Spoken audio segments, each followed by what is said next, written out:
Welcome to my laundry room.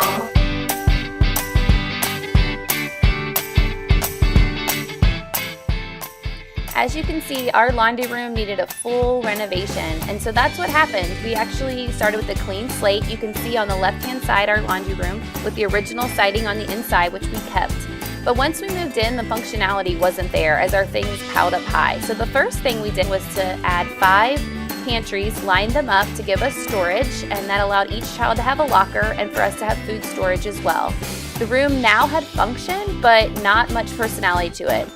So one of my favorite things that we did in the laundry room was to add some color to the wall. So here's some tips that I have to make sure that your paint job goes amazingly the next time you have a project in your home.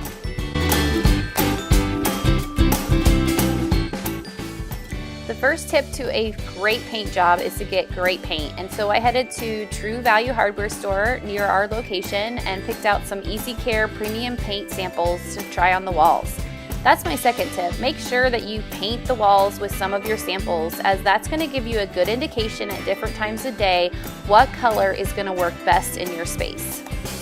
I don't like to have paint around the lip of my paint cans, especially when I'm trying to do cleanup at the end of the day. So I use a screw or a nail and I hammer it into the little divots on the paint can, and then any extra paint that gets in that area just drips right back into the paint can while I paint, and it makes for really easy cleanup.